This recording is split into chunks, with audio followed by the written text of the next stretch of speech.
For the past few days, Shawn had been in a great mood. Recently, he, who had just graduated from law school, had been offered a position as a paralegal at a prestigious firm.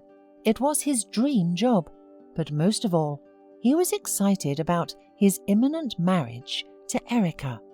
They met at a party of mutual friends, and Shawn immediately noticed her, the most amazing and unique woman in his life. She looked modest, but her confident gait, cheerful laughter, and the defiant gaze of her bottomless green eyes drove Shawn crazy.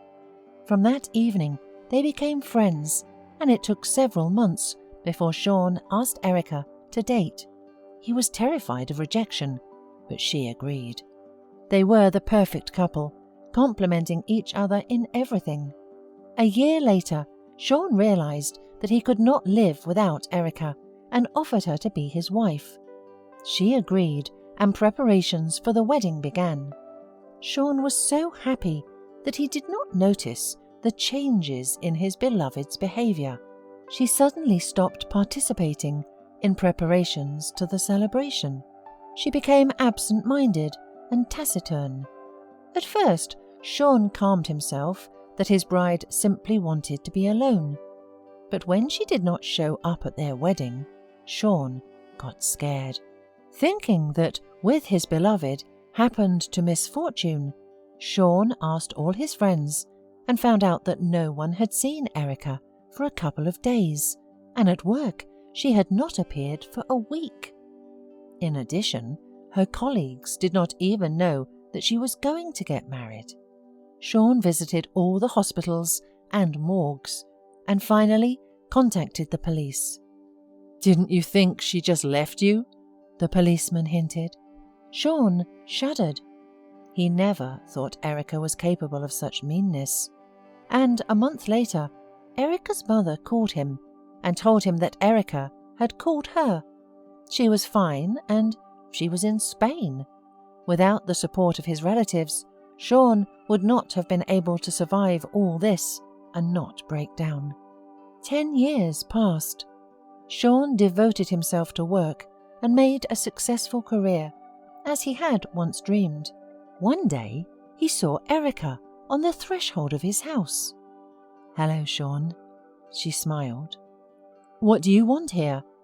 And how did you get my address?" he asked rudely, struggling to recover from the shock. "Aren't you happy to see me?" asked Erika, smiling innocently. "After the way you ran away from the wedding? Have you any conscience?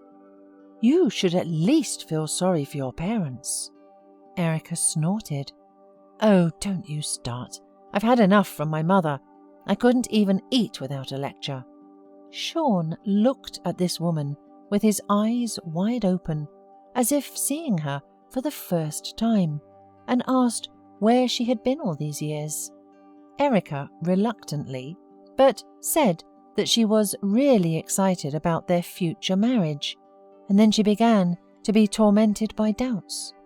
It was at that moment she met a brutally handsome man, Ben. He immediately turned Erika's head and invited her to Spain. She had to agree quickly, and so she had no time to explain everything to Shawn. But the tale did not last long. Ben turned out to be married, and 3 years later they separated. Yes, I was wrong, but we learn from our mistakes, don't we? Smiling dazingly, Erika finished her story. Maybe we could have some tea and remember the old days. At that moment, a lovely little girl ran out of the room. "Daddy, look what I drew for Mummy!" Erika, shocked, silent when she saw the girl. The man looked at the bewildered ex-fiancée with a chuckle and wanted to mock her naivety and stupidity, but decided she wasn't worth it. "Goodbye. I hope you don't make any more mistakes," he said, and slammed the door. Erika stood for a long time, unable to come to her senses from such a cold reception. She was confident that Shawn still loved her and was waiting for her. She walked out of the entranceway and burst into tears.